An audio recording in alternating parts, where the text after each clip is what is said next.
Kagulat World. Buong Google ginulat. Hindi artista. Hindi influencer. Hindi reality show superstar. Kundi isang 21-year-old tennis player na buong tapang na binubuhat ang bandila ng Pilipinas sa pinakamalalaking tennis court sa mundo. Sa isang nakakagulat na development ngayong 2026, si Alexandra Ayala ang lumabas bilang #1 most searched female personality sa Pilipinas ayon sa Google Trends at Year in Search Rankings. Isang napakalaking indikasyon ito kung gaano kalalim ang epekto ng kanyang pag-angat sa puso ng mga Pilipino. At kung tutuusin, hindi ito nangyari dahil sa isang viral issue o kontrobersya. Nangyari ito dahil sa sunod-sunod niyang pagwasak sa mga limitasyon na dati ay tila imposibleng abutin ng isang Pilipinong tennis player. Mula sa pagiging junior Grand Slam champion hanggang sa pagpasok sa World Top 30 rankings at pagkuha ng mga panalo laban sa ilan sa pinakamalaking pangalan sa women's tennis, unti-unting naging simbolo si Alex ng bagong henerasyon ng Filipino excellence. Hindi na lang siya simpleng atleta, naging movement siya, naging inspirasyon siya, naging dahilan siya kung bakit milyon-milyong Pilipino ang nagpupuyat para manood ng tennis. At habang patuloy na lumalaki ang kanyang pangalan sa international stage, mas lalong lumalakas ang suporta ng mga kababayan. Kaya ngayon, isang nakakagulat ngunit deserved na titulo ang kanyang hawak. Ang pinakahinanap na babaeng personalidad sa buong bansa. Pero ang mas malaking tanong ngayon, kung ganito nakalaki ang epekto ni Alex bago pa manalo ng Grand Slam, gaano pa kaya kalakas ang lindol na may dudulot niya kapag tuluyan na niyang nasakop ang pinakamataas na antas ng tennis world? Mga kababayan, may mga panahon sa sports na bigla na lang nagbabago ang takbo ng kasaysayan. At parang iyon mismo ang nangyayari ngayon kay Alex. Sa loob lamang ng ilang taon, mula sa pagiging promising junior prospect, naging isa siya sa pinaka-pinag-usapang pangalan hindi lang sa Pilipinas, kundi maging sa international tennis community. Ngunit ang pinakabagong patunay kung gaano nakalaki ang kanyang impluensya ay hindi nakita sa scoreboard. Nakita ito sa Google. Ayon sa Google Year in Search Philippines rankings, si Alex ang nanguna bilang #1 most searched female personality sa bansa. Nalampasan niya ang maraming artista, celebrities, influencers at entertainment personalities na karaniwang nangingibabaw sa online searches. Isipin ninyo iyon. Sa isang bansang halos araw-araw ay umiikot ang social media sa showbiz at viral content. Isang tennis player ang naging pinakahinahanap ng publiko. At may dahilan kung bakit. Noong nakaraang mga buwan, sunod-sunod ang kanyang paglikha ng kasaysayan. Naging kauna-unahang Filipina na nakapasok sa World Top 30 rankings ng WTA. Isa itong milestone na hindi pa kailanman naabot ng sinumang Pilipinong babae sa professional tennis. Mas lalo pang lumaki ang kanyang pangalan nang magsimula siyang talunin ang mga elite players ng women's tennis. Hindi na lamang siya sumasali. Nakikipagsabayan na siya. At minsan, siya pa ang nananalo. Sa mga pinakamalalaking tournaments ng mundo, nakita ng international audience kung paano lumaban ang isang batang Pilipina laban sa mga established superstars ng sport. Ang kanyang mga panalo laban sa top-ranked opponents ay naging global headlines at nagdala ng matinding atensyon sa Pilipinas. Dahil dito, hindi nakapagtataka kung bakit tumaas ng husto ang search volume tungkol sa kanya. Sino si Alex Ayala? Ano ang ranking niya? Kailan ang susunod niyang laban? Makakapasok ba siya sa Grand Slam contention? Yan ang mga tanong na hanap ng mga Pilipino online. Pero higit pa sa tennis ang dahilan kung bakit siya minamahal. May kakaibang koneksyon si Alex sa masa.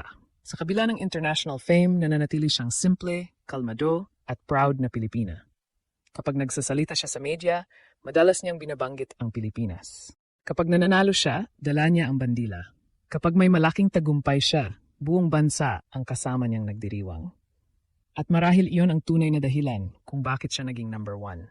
Hindi lang dahil sikat siya, kundi dahil milyon-milyong Pilipino ang nakikita ang sarili nilang pangarap sa bawat tagumpay na kanyang naabot. Ang Google rankings ay hindi lang sukatan ng curiosity. Isa itong sukatan ng epekto. At ngayong 2026, malinaw ang mensahe ng sambayanang Pilipino. Alex is no longer just a tennis player. Isa na siyang pambansang phenomenon. Ngunit mga kababayan, ang mas nakakagulat dito ay hindi lamang ang pagiging #1 most searched female personality ni Alex. Ang tunay na nakakagulat ay kung gaano kabilis nangyari ang lahat. Sa loob lamang ng ilang taon, mula sa pagiging batang nangangarap sa tennis courts ng Pilipinas, bigla siyang naging isa sa mga pinakamalalaking sports stories sa buong mundo. At habang tumataas ang kanyang ranking, mas lalo ring lumalaki ang kanyang impluensya. Dati, kapag tennis ang pinag-uusapan sa Pilipinas, kakaunti lamang ang sumusubaybay. Karamihan ay basketball, boxing o volleyball ang pangunahing sinusundan. Ngunit dahil kay Alex, unti-unting nagbabago ang landscape ng Philippine sports. Ngayon, maraming kabataan ang unang beses na nakarinig ng mga tournament tulad ng Wimbledon, Roland Garros, US Open at Australian Open dahil sa kanyang paglalakbay. Kapag may laban siya, biglang tumataas ang online engagement. Kapag may draw release, pinag-usapan agad sa social media. Kapag may panalo siya laban sa isang higher-ranked opponent, para bang nanalo rin ang buong bansa. Yan ang epekto ng isang tunay na sporting icon. At marahil, yon ang dahilan kung bakit napakahalaga ng Google Trends recognition na ito. Hindi ito award na ibinoto ng fans. Hindi ito title na pinili ng media. Ito ay direktang refleksyon ng interes ng publiko. Ibig sabihin, kusang hinanap ng mga Pilipino ang kanyang pangalan, kusang sinubaybayan ang kanyang mga laban, kusang naging bahagi ng kanilang araw-araw na usapan ang kanyang career. At habang lumalalim ang suporta ng bansa, mas lalo ring tumitindi ang pressure na kanyang hinaharap. Hindi madaling maging mukha ng isang sport. Hindi madaling maging simbolo ng pag-asa ng isang buong bansa. Bawat pagkatalo ay napapansin. Bawat pagkakamali ay sinusuri. Bawat laban ay may kasamang napakalaking expectations. Ngunit sa ngayon, kahanga-hanga kung paano niya hinahandle ang lahat ng ito.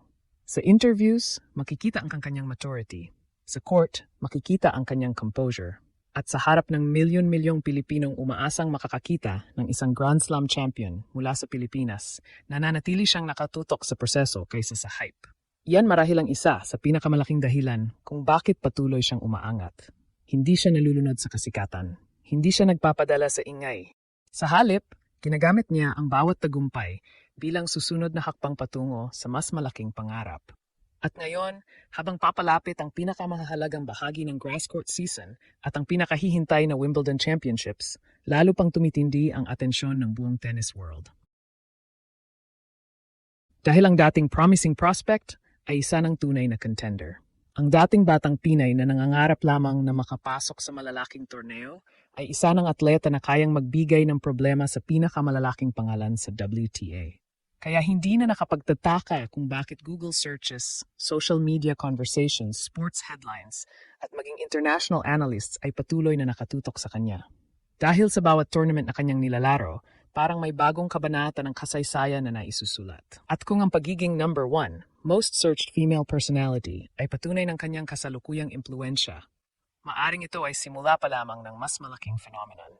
Sapagkat habang hinahanap siya ngayon ng buong Pilipinas sa Google, maaring dumating ang panahon na hindi lang Pilipinas ang naghahanap sa kanya, kundi ang buong mundo mismo ang mag-aabang sa araw na tuluyan ng maabot ni Alex ang pinakamatayog na tuktok ng world tennis.